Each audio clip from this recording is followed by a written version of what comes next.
ಸರ್ಕಾರ BPL card ಪರಿಷ್ಕರಣೆಯ ಹೆಸರಲ್ಲಿ ಬಡವರಿಗೆ ಪೆಟ್ಟು ಕೊಟ್ಟಿತ್ತು. ಅದೆಷ್ಟೋ ಬಡವ ಕುಟುಂಬಗಳು ಬಿಪಿಎಲ್ ಕಾರ್ಡ್ ರದ್ದಾಗಿದ್ದರಿಂದಾಗಿ ಸಾಕಷ್ಟು ತೊಂದರೆ ಪಟ್ಟವು. ಈ ಬಗ್ಗೆ ರಿಪಬ್ಲಿಕ್ ಕನ್ನಡ ಧ್ವನಿ ಎತ್ತುತ್ತಾ ಇದ್ದ ಹಾಗೇನೆ ಕೊನೆಗೂ ಸರ್ಕಾರ ಬಡವರಿಗೆ ಸಿಹಿ ಸುದ್ದಿ ಕೊಟ್ಟಿದೆ.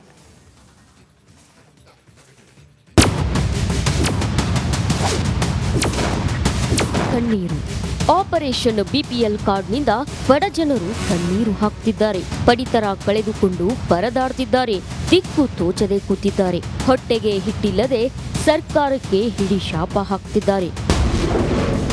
ಬಿಪಿಎಲ್ ಕಾರ್ಡ್ ಕಳೆದುಕೊಂಡವರಿಗೆ ಗುಡ್ ನ್ಯೂಸ್. ಬಡವರ ಬಿಪಿಎಲ್ ಕಾರ್ಡ್ ರದ್ದತಿಗೆ ಅಧಿಕೃತ ಬ್ರೇಕ್. ಬಡವರ ಬಿಪಿಎಲ್ ಕಾರ್ಡ್ ಅನ್ನ ರದ್ದುಗೊಳಿಸಿದ ಬಗ್ಗೆ ನಿರಂತರವಾಗಿ ಸುದ್ದಿ ಪ್ರಸಾರವನ್ನು ಮಾಡ್ತು ನಿಮ್ಮ ರಿಪಬ್ಲಿಕ್ ಕನ್ನಡ. ಇದರಿಂದ ಎಚ್ಚೆತ್ತುಕೊಂಡ ಸರ್ಕಾರ ಈಗ ಅಧಿಕೃತವಾಗಿ ಈ ಬಿಪಿಎಲ್ ಕಾರ್ಡ್ ರದ್ದು ಮಾಡುವಂತ ಪ್ರಕ್ರಿಯೆಗೆ ಬ್ರೇಕ್ ಹಾಕಿದೆ. ಆಪರೇಷನ್ಗೆ ಬ್ರೇಕ್. ಬಿಪಿಎಲ್ ಕಾರ್ಡ್ ರದ್ದುಗೊಳಿಸುವ ಸಂಬಂಧ ಸರ್ಕಾರ ಅಧಿಕೃತ ಆದೇಶ ಹೊರಡಿಸಿದೆ. ಆದಾಯ ತೆರಿಗೆ ಪಾವತಿ ಮಾಡುವವರು ಸರ್ಕಾರಿ ನೌಕರರ ಬಿಪಿಎಲ್ ಕಾರ್ಡ್ಗಳನ್ನು ಮಾತ್ರ ರದ್ದುಗೊಳಿಸುವಂತೆ ತಿಳಿಸಿದೆ. ಇವರನ್ನ ಹೊರತುಪಡಿಸಿ ಬೇರೆ ಯಾರ ಕಾರ್ಡ್ಗಳನ್ನು ರದ್ದುಗೊಳಿಸದಂತೆ ಸೂಚಿಸಿದೆ. ಒಂದು ವೇಳೆ ಬಡವರ ಬಿಪಿಎಲ್ ಕಾರ್ಡ್ ರದ್ದಾಗಿದ್ರೆ ಮರಳಿ ನೀಡುವಂತೆ ತಿಳಿಸಿದೆ. ಬಡವರ ಬಿಪಿಎಲ್ ಕಾರ್ಡ್ ರದ್ದಾದಾಗ ನಿಮ್ಮ ರಿಪಬ್ಲಿಕ್ ಕನ್ನಡ ಧ್ವನಿ ಎತ್ತಿತ್ತು. ಇದರಿಂದ ಎಚ್ಚೆತ್ತ ಸರ್ಕಾರ ಕೊನೆಗೂ ಬಡವರಿಗೆ ಗುಡ್ ನ್ಯೂಸ್ ಕೊಟ್ಟಿದೆ. ನಮ್ಮ ವರದಿ ಬಿಗ್ ಇಂಪ್ಯಾಕ್ಟ್ ಆಗಿದೆ. Bureau report, republic Kannada.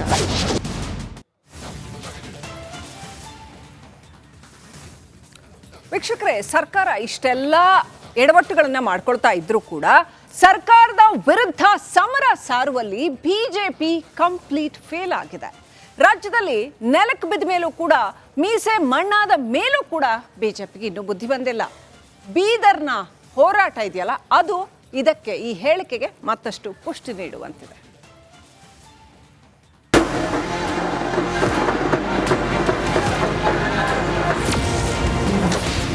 ವಕ್ಫ್ ವಿರುದ್ಧ ಯತ್ನಾಳ್ ಟೀಮ್ ಹೋರಾಟ.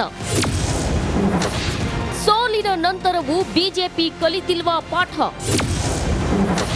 ಕೇಸರಿ ಮನೆಯಲ್ಲಿ ನಿಲ್ಲದ ಬಣಬಡಿದಾಟ.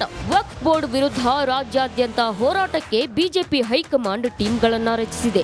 ವಿಜಯೇಂದ್ರ ನೇತೃತ್ವದಲ್ಲಿ ಬೃಹತ್ ಹೋರಾಟಕ್ಕೆ ವೇದಿಕೆ ಸಜ್ಜಾಗಿದೆ. ಈ ನಡುವೆ ರೆಬೆಲ್ ಟೀಮ್ ಸಿಡಿದೆದ್ದಿದೆ. ರಾಜ್ಯ ನಾಯಕರಿಗೂ ಮುಂಚೆಯೇ ಯತ್ನಾಳ್ ಅಂಡ್ ಗ್ಯಾಂಗ್ ಬೀದರ್ನಿಂದ ಹೋರಾಟದ ರಣಕಹಳೆ ಮೊಳಗಿಸಿದೆ.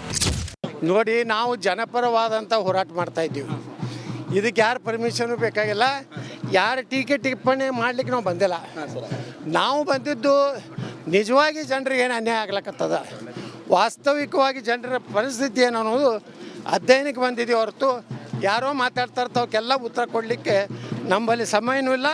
ಬೀದರ್ನ ಗಣೇಶ್ ಮೈದಾನದಲ್ಲಿ ಬಹಿರಂಗ ಸಮಾವೇಶ ನಡೆಯಿತು. ಯತ್ನಾಳ್ ಪಡೆ ರೈತರು ಹಾಗೂ ಸಾರ್ವಜನಿಕರಿಂದ ಅಹವಾಲು ಸ್ವೀಕರಿಸಿದ್ರು. ನಂತರ ಗಣೇಶ್ ಮೈದಾನದಿಂದ ಡಿಸಿ ಕಚೇರಿವರೆಗೆ ಪಾದಯಾತ್ರೆ ನಡೆಸಿದ್ರು. ಇಷ್ಟೆಲ್ಲ ಆದರೂ ಕೂಡ ಬೀದರ್ ಜಿಲ್ಲೆಯಲ್ಲಿರೋ ಬಿಜೆಪಿಯ ಶಾಸಕರು ಯತ್ನಾಳ್ ಟೀಮ್ಗೆ ಸಾಥ್ ಕೊಡಲಿಲ್ಲ. 4 ಶಾಸಕರು, ಒಬ್ಬ ಪರಿಷತ್ ಸದಸ್ಯರ ಪೈಕಿ ಯಾರೂ ಕೂಡ ಪ್ರೊಟೆಸ್ಟ್ ಕೈ ಜೋಡಿಸಲಿಲ್ಲ. ಯತ್ನಾಳ್ ಟೀಮ್ನ ಹೋರಾಟದ ಬ್ಯಾನರ್ಗಳಲ್ಲಿ ಕೇಂದ್ರದ ಮೋದಿ, ಅಮಿತ್ ಶಾ, ನಡ್ಡಾ ಫೋಟೋಗಳಿದ್ವು. ಆದ್ರೆ ರಾಜ್ಯಾಧ್ಯಕ್ಷ ವಿಜಯೇಂದ್ರ ಆಗ್ಲಿ, ಯಡಿಯೂರಪ್ಪ ಫೋಟೋವಾಗ್ಲಿ ಕಾಣಿಸಲಿಲ್ಲ. ಇತ್ತ ಧರ್ಮಾಪುರ ಗ್ರಾಮಕ್ಕೆ ಯತ್ನಾಳ್ ಭೇಟಿ ವೇಳೆ ಭಾರಿ ಹೈಡ್ರಾಮಾ ನಡೆಯಿತು. ಬಿಜೆಪಿ ಕಾರ್ಯಕರ್ತರು, ಗ್ರಾಮಸ್ಥರ ನಡುವೆ ಸಂಘರ್ಷವಾಯಿತು. ಒಂದು ಹಂತದಲ್ಲಿ ಕೈ ಮಿಲಾಯಿಸೋ ಪರಿಸ್ಥಿತಿಯೂ ಸೃಷ್ಟಿಯಾಗಿತ್ತು.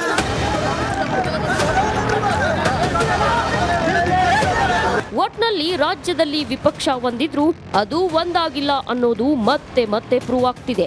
ಈ ಆಂತರಿಕ ಕಿತ್ತಾಟಕ್ಕೆ ಮದ್ದು ಹಚ್ಚೋದ್ಯಾರು, ಮುಕ್ತಿ ನೀಡೋದ್ಯಾರು ಅನ್ನೋ ಪ್ರಶ್ನೆ ಇಂದಿಗೂ ಪ್ರಶ್ನೆಯಾಗಿಯೇ ಉಳಿದಿದೆ. ಮಲ್ಲಿಕಾರ್ಜುನ್ ಮರಕಲೆ, ರಿಪಬ್ಲಿಕ್ ಕನ್ನಡ, ಬೀದರ್. ಸರ್ಕಾರ ಬಿಪಿಎಲ್ ಕಾರ್ಡ್ ಪರಿಷ್ಕರಣೆಯ ಹೆಸರಲ್ಲಿ ಬಡವರಿಗೆ ಪೆಟ್ಟು ಕೊಟ್ಟಿತ್ತು. ಅದೆಷ್ಟೋ ಬಡವ ಕುಟುಂಬಗಳು ಬಿಪಿಎಲ್ ಕಾರ್ಡ್ ರದ್ದಾಗಿದ್ದರಿಂದಾಗಿ ಸಾಕಷ್ಟು ತೊಂದರೆ ಪಟ್ಟವು. ಈ ಬಗ್ಗೆ ರಿಪಬ್ಲಿಕ್ ಕನ್ನಡ ಧ್ವನಿ ಎತ್ತುತ್ತಾ ಇದ್ದ ಹಾಗೇನೆ ಕೊನೆಗೂ ಸರ್ಕಾರ ಬಡವರಿಗೆ ಸಿಹಿ ಸುದ್ದಿ ಕೊಟ್ಟಿದೆ.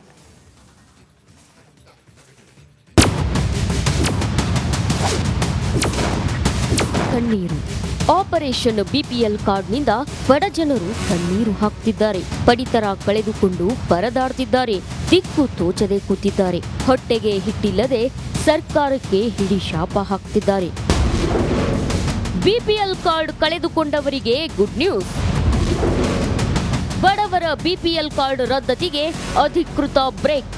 ಬಡವರ ಬಿಪಿಎಲ್ ಕಾರ್ಡ್ ಅನ್ನ ರದ್ದುಗೊಳಿಸಿರೋ ಬಗ್ಗೆ ನಿರಂತರವಾಗಿ ಸುದ್ದಿ ಪ್ರಸಾರವನ್ನು ಮಾಡ್ತು ನಿಮ್ಮ ರಿಪಬ್ಲಿಕ್ ಕನ್ನಡ. ಇದರಿಂದ ಎಚ್ಚೆತ್ತುಕೊಂಡ ಸರ್ಕಾರ ಈಗ ಅಧಿಕೃತವಾಗಿ ಈ ಬಿಪಿಎಲ್ ಕಾರ್ಡ್ ರದ್ದು ಮಾಡುವಂತ ಪ್ರಕ್ರಿಯೆಗೆ ಬ್ರೇಕ್ ಹಾಕಿದೆ. ಆಪರೇಷನ್ಗೆ ಬ್ರೇಕ್. ಬಿಪಿಎಲ್ ಕಾರ್ಡ್ ರದ್ದುಗೊಳಿಸುವ ಸಂಬಂಧ ಸರ್ಕಾರ ಅಧಿಕೃತ ಆದೇಶ ಹೊರಡಿಸಿದೆ.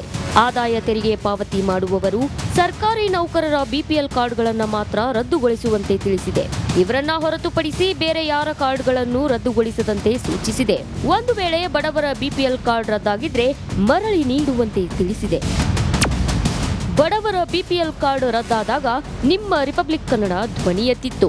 ಇದರಿಂದ ಎಚ್ಚೆತ್ತ ಸರ್ಕಾರ ಕೊನೆಗೂ ಬಡವರಿಗೆ ಗುಡ್ ನ್ಯೂಸ್ ಕೊಟ್ಟಿದೆ. ನಮ್ಮ ವರದಿ ಬಿಗ್ ಇಂಪ್ಯಾಕ್ಟ್ ಆಗಿದೆ. Bureau report, republic Kannada.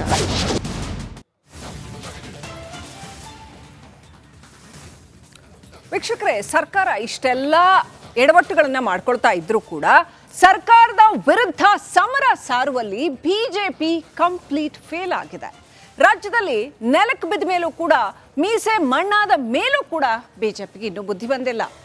ಬೀದರ್ನ ಹೋರಾಟ ಇದೆಯಲ್ಲ, ಅದು ಇದಕ್ಕೆ, ಈ ಹೇಳಿಕೆಗೆ ಮತ್ತಷ್ಟು ಪುಷ್ಟಿ ನೀಡುವಂತಿದೆ.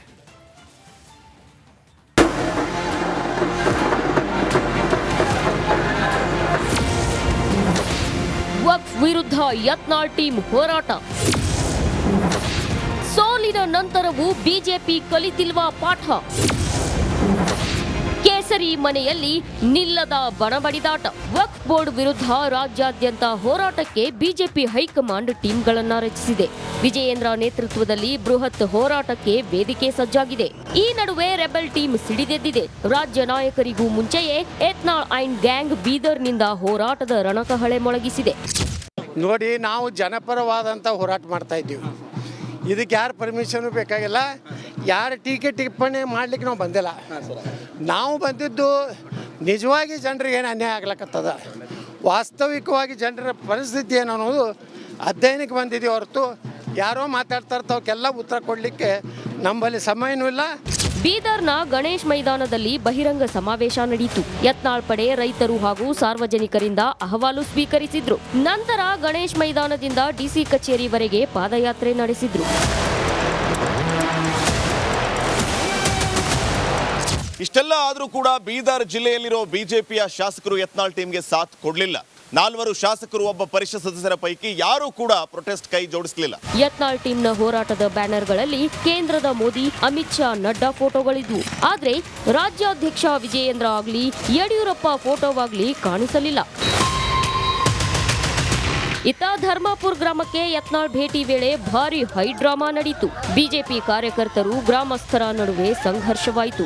ಒಂದು ಹಂತದಲ್ಲಿ ಕೈ ಮಿಲಾಯಿಸೋ ಪರಿಸ್ಥಿತಿಯೂ ಸೃಷ್ಟಿಯಾಗಿತ್ತು.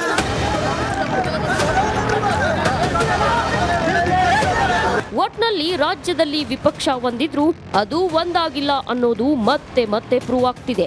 ಈ ಆಂತರಿಕ ಕಿತ್ತಾಟಕ್ಕೆ ಮದ್ದು ಹಚ್ಚೋದ್ಯಾರು, ಮುಕ್ತಿ ನೀಡೋದ್ಯಾರು ಅನ್ನೋ ಪ್ರಶ್ನೆ ಇಂದಿಗೂ ಪ್ರಶ್ನೆಯಾಗಿಯೇ ಉಳಿದಿದೆ. ಮಲ್ಲಿಕಾರ್ಜುನ್ ಮರಕಲೆ, ರಿಪಬ್ಲಿಕ್ ಕನ್ನಡ, ಬೀದರ್.